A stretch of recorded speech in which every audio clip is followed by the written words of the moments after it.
ഉറക്കം കെടുത്തുന്ന കുറുവാക്കള്ളന്മാർ.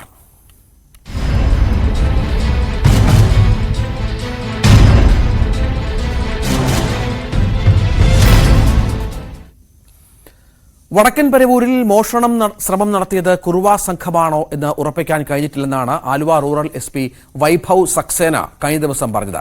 രജിസ്റ്റർ ചെയ്ത 2 കേസുകളിൽ അന്വേഷണത്തിനായി മുനമ്പം DYSP S ജയേഷിന്റെ നേതൃത്വത്തിൽ പ്രത്യേക അന്വേഷണ സംഘം രൂപീകരിച്ചിട്ടുണ്ട്.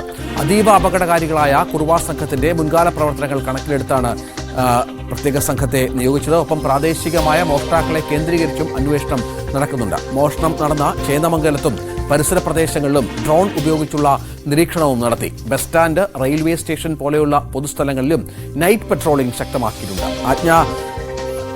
ജയിലേക്ക് വരാം അല്പസമയത്തിനകം. ഏതായാലും കുറുവാ സംഘത്തിൽപ്പെട്ട ഒരാളെ കഴിഞ്ഞ ദിവസം നമുക്കറിയാം 2 പേരെ അറസ്റ്റ് ചെയ്തിരുന്നു. അതിൽ മണികണ്ഠൻ എന്നയാളെ വെറുതെ വിട്ടു എന്നുള്ള വിവരം കൂടി പുറത്തു വരുന്നുണ്ട്. മണികണ്ഠൻ കുറുവാ സംഘവുമായി ബന്ധമില്ല എന്നാണ് പോലീസ് സംഘത്തിന്റെ ഒരു കണ്ടെത്തലും നിഗമനവും മറ്റും. പക്ഷേ മറ്റ് ആളുകളെ കേന്ദ്രീകരിച്ചുള്ള അന്വേഷണം അത് പുരോഗമിക്കുന്നുണ്ട്. 14ഓളം സംഘാംഗങ്ങൾ കേരളത്തിലുണ്ട് എന്നാണ് പോലീസിന്റെ നിഗമനം. ഇവരെ ഏതെങ്കിലും തരത്തിൽ കണ്ടെത്താനുള്ള ശ്രമങ്ങളാണ് ഇപ്പോൾ പോലീസിന്റെ ഭാഗത്തുനിന്നുണ്ടാകുന്നത്. ആജ്ഞ ഈ കുറുവാ സംഘമാണോ എന്ന് ഉറപ്പിക്കാൻ കഴിയുന്നില്ല വടക്കൻ പരവൂരിലെ മോഷണം. പക്ഷേ മറ്റ് ചില സാധ്യതകളും പരിശോധിക്കുന്നുണ്ട്. ഇപ്പോൾ എന്തൊക്കെയാണ് പോലീസിന്റെ നീക്കം? ഡ്രോൺ ഉൾപ്പെടെയുള്ള തരത്തിലുള്ള നിരീക്ഷണങ്ങളാണ്, ഡ്രോൺ ഉപയോഗിച്ചുള്ള നിരീക്ഷണങ്ങളാണ് നടക്കുന്നത്. പ്രധാനമായും ഡ്രോൺ ഉപയോഗിച്ച് നിരീക്ഷിക്കുക എന്നുള്ള ഒരു സാഹചര്യത്തിലേക്ക് പോലീസ് എത്തിയിട്ടുണ്ട്. പോലീസിന് പ്രത്യേക അന്വേഷണ സംഘം രൂപീകരിച്ച് മുനമ്പം DYSP S ജയകൃഷ്ണന്റെ നേതൃത്വത്തിലുള്ള സംഘമാണ് ഇപ്പോൾ ഈ കേസ് അന്വേഷിക്കുന്നത്. അത് മാത്രമല്ല, ഈ റെയിൽവേ സ്റ്റേഷൻ, ബസ് സ്റ്റാൻഡ് ഉൾപ്പെടെയുള്ള സ്ഥലങ്ങളിലും നിരീക്ഷണം ഏർപ്പെടുത്തിയിട്ടുണ്ട്. നൈറ്റ് പട്രോളിംഗ് ഉൾപ്പെടെയുള്ള സാഹചര്യങ്ങളിലേക്ക് പോയിട്ടുണ്ട്.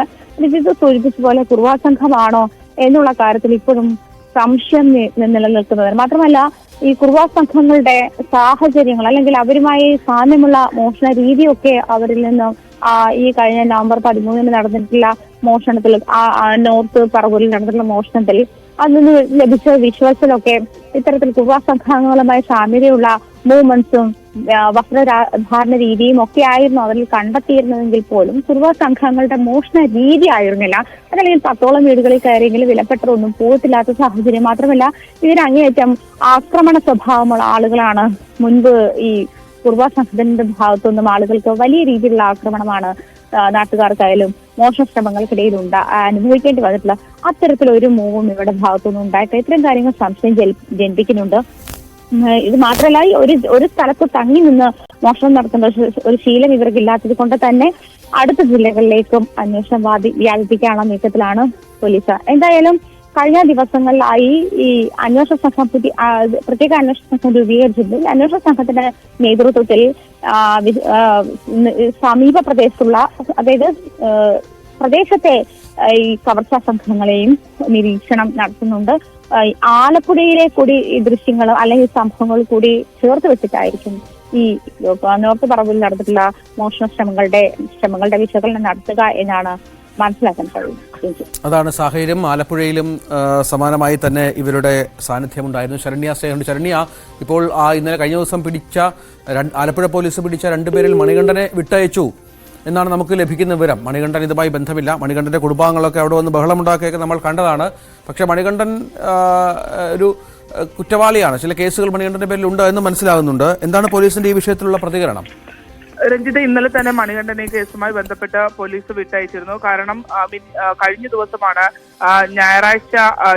ശനിയാഴ്ച വൈകിട്ടാണ് മണികണ്ഠനെയും സന്തോഷ് സെൽവത്തിനെയും പോലീസ് കസ്റ്റഡിയിൽ എടുക്കുകയും ഇത്രയും ദിവസം കസ്റ്റഡിയിൽ വെക്കുക മാത്രമാണ് മണികണ്ഠൻ ചെയ്തിട്ടുള്ളത്. കാരണം മറ്റ് പ്രതികരിക്കപ്പെടുകയോ അല്ലെങ്കിൽ മറ്റു കാര്യങ്ങളിലേക്കോ നീങ്ങുന്നുള്ള യാതൊരു തെളിവും പോലീസിന് ലഭ്യമായിരുന്നില്ല എന്നുള്ളതാണ്.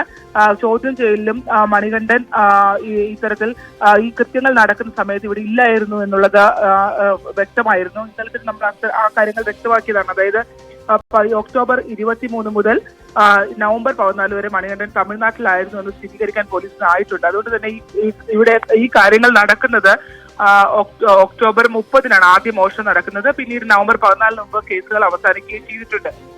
അതുകൊണ്ട് തന്നെ ഈ കാലയളവിൽ മണ്ണഞ്ചേരിലടക്കം സന്തോഷത്തിൽ വെച്ച് മോഷണം നടത്തുന്ന സമയത്ത് മണികണ്ഠൻ കൂടെ ഇല്ലായിരുന്നു എന്ന് ടവർ ലൊക്കേഷൻ അടക്കം വെച്ചുകൊണ്ട് പോലീസിന് സ്ഥിരീകരിക്കാൻ കഴിഞ്ഞിട്ടുണ്ട്. അതുകൊണ്ട് തന്നെ ഇന്നലെ തന്നെ അന്വേഷണ സംഘം അറിയിച്ചിരുന്നു. ഇന്നലെ മണികണ്ഠനെ വിട്ടയക്കുമെന്നുള്ള കാര്യം പറഞ്ഞിരുന്നു. കാരണം കസ്റ്റഡിയിൽ വെക്കുന്നതിന് പരിമിതികളുണ്ട്. പക്ഷെ ഇയാൾക്ക് മറ്റു ചില ക്രിമിനൽ കേസുകളൊക്കെ ഉണ്ടെങ്കിൽ പോലും എല്ലാ സ്റ്റേഷനുകളിലേക്കും മണികണ്ഠനെ സംബന്ധിച്ചുള്ള വിവരങ്ങൾ കൈമാറിയിട്ടും മോഷണവുമായി ബന്ധപ്പെട്ട് കണക്ട് ചെയ്യാൻ പോലീസിന് കഴിഞ്ഞിരുന്നില്ല.